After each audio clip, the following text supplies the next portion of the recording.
and releases the Dr. Fankhauser album live on Maui with John Cipollina, guitarist from Quicksilver Messenger Service. Did I kill that name? Cipollina, it's Cipollina, they pronounce it with it. What does John call it? Cipollina? Yeah, he pronounces John it Cipollina, guitarist. Sorry, John. Famous San Francisco psychedelic guitar player.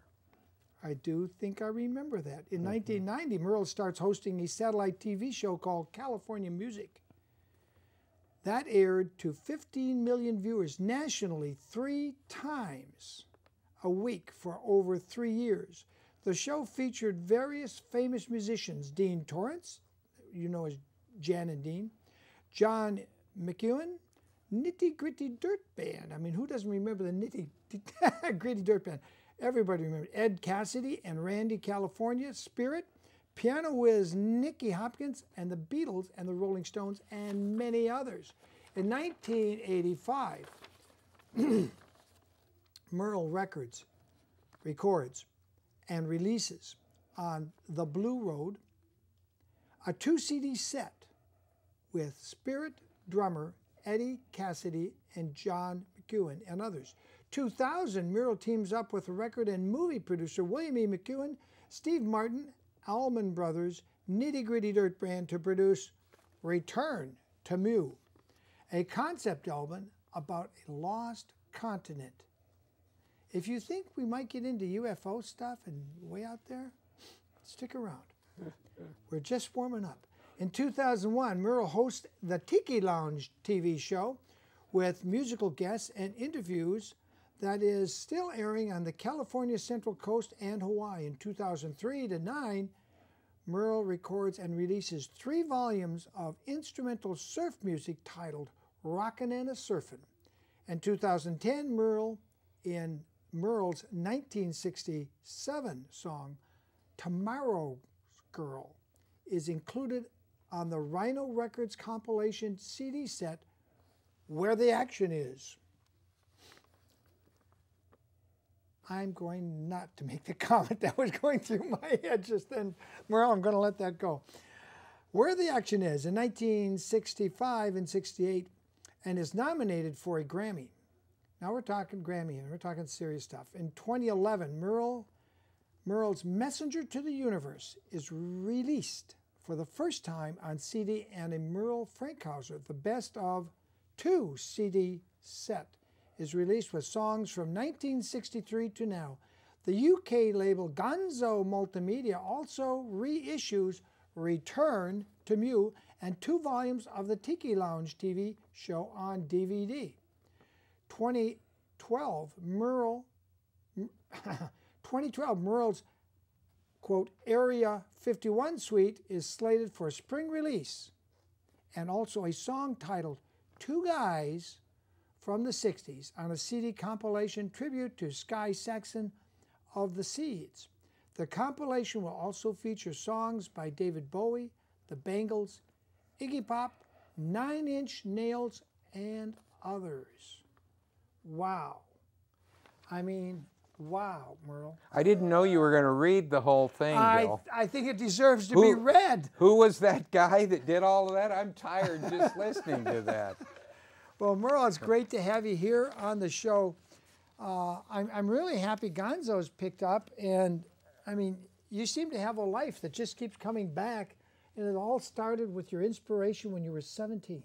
I was surfing on the right side of the pier in Pismo, kind of daydreaming, and there weren't any waves, and all of a sudden a big set came up that I didn't see, and it caught me off guard and took me over to the falls, put my head in the sand, drug me along. I came up spitting out sand, picking it out of my ears, and the sax player from my band, the Impacts, was standing there, and there was a lot of pretty girls laying on the beach that day, and he loved to just embarrass me at any chance he could get. And he went, ah ha ha, you really got wiped out that time, Merrel, ah ha, look at that. So I kind of went home kind of, you know, with my tail between the legs, and I already had a song written called Kick Out, an instrumental. And I'm driving home, And I thought, maybe Wipeout would be a better title. And it just so happened a few months later, Delphi Records discovered us, took us down to Hollywood, and we recorded a whole album in one day. And I changed the title of the song to Wipeout, and the producer liked the song enough that they titled the album Wipeout. Wow. And they put it out on vinyl, of course, and the album sold over 1 million copies, but we didn't have the single hit on it. Another group that he also produced a year later, called the Safaris, had it put out on a 45, and they got the hit. Well, our band always kind of felt like we got a little robbed because of that.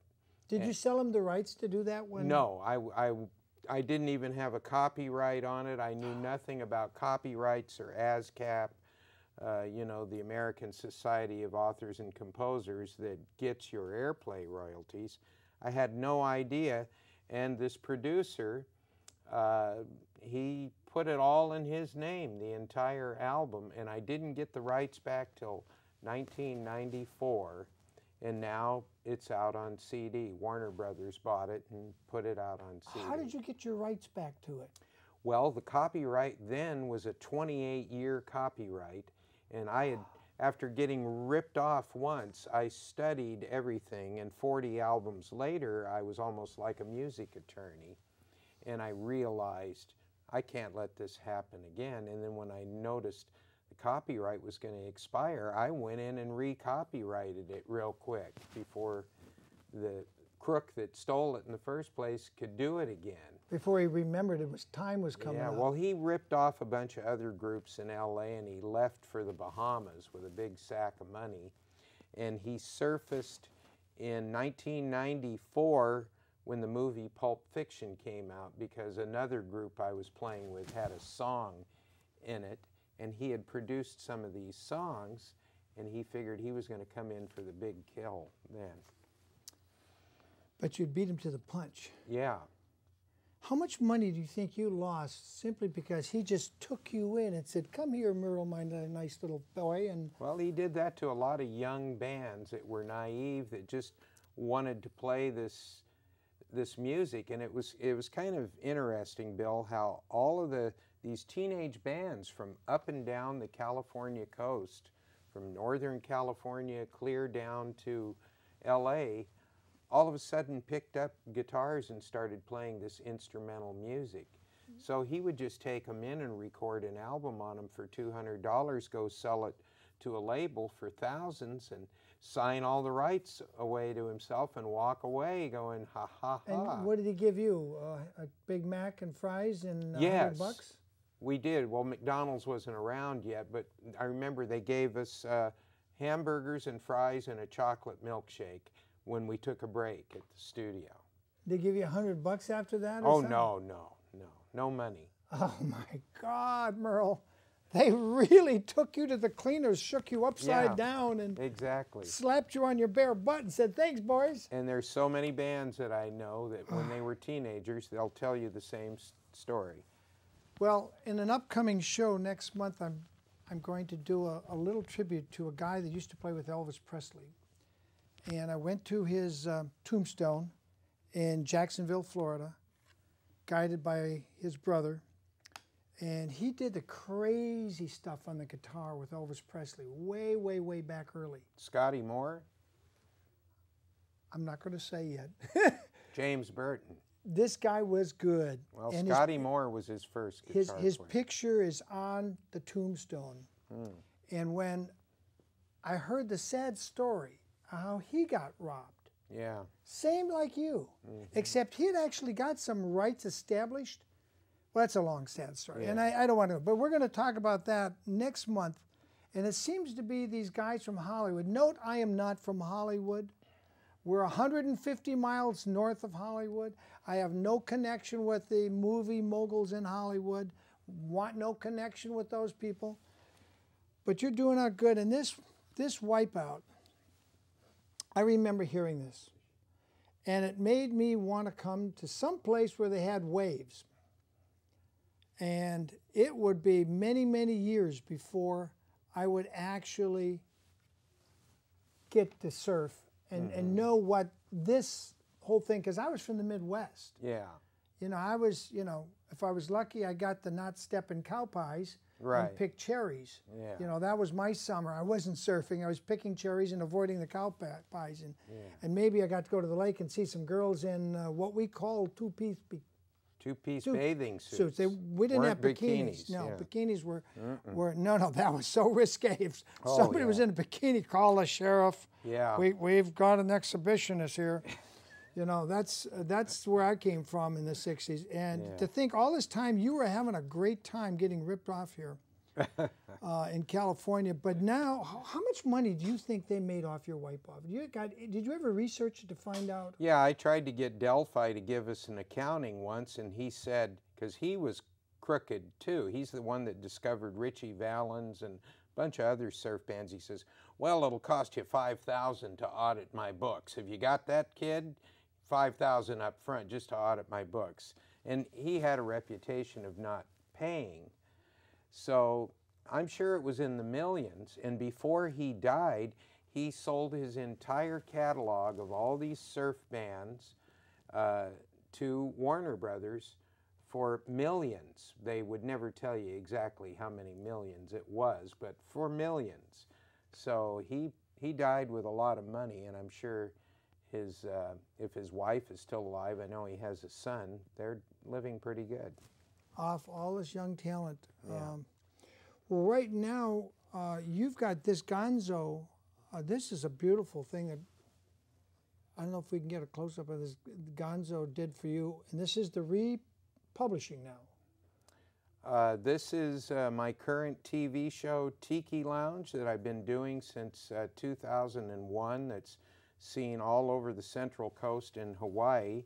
And this label approached me about putting it out on DVD. Well, and they did. Yeah, and so they put 2 volumes of it out. There's six shows on each DVD, which is pretty neat. 6 shows on each DVD? Yeah, they compressed it onto each DVD. They're half-an-hour shows. Wow, that's pretty good. Yeah. And this one, this is a very young Merrel on here. Message to the Universe. To the Universe. Wow. Mm-hmm. They've got that one. It's in the upper... up at the top of your screen. And that was a painting that a famous artist named Gopal on Maui did. Came out to my backyard, took a picture of me, and then went home to his studio and actually painted that lovely painting. From memory, or did he take a photo? He took a photo, and he held the photo up. And I told him I wanted these little aliens in an alien band playing with me in the picture, and he did a great job on that, because when I moved to Maui in 1973, everybody was talking about seeing UFOs on Maui. And then I started researching old Hawaiian literature, and I found that the old Hawaiians in the late 1800s saw things flying out of the crater and diving into the ocean, flying out of the ocean and going back into the crater, and they called them the flying pearly shells. So there's a history of UFO activity in Hawaii going back to the 1800s. Wow. But on all of these shows, like on the History Channel and Discovery Channel, you never hear anything mentioned about Hawaii. You hear South America, Europe, you know, mostly the desert areas here in the United States. Even Newfoundland, you hear a little bit about Newfoundland, but nothing on Maui. And this is the first I've heard of it. There's pictures. I have a friend that was taking some pictures of a hula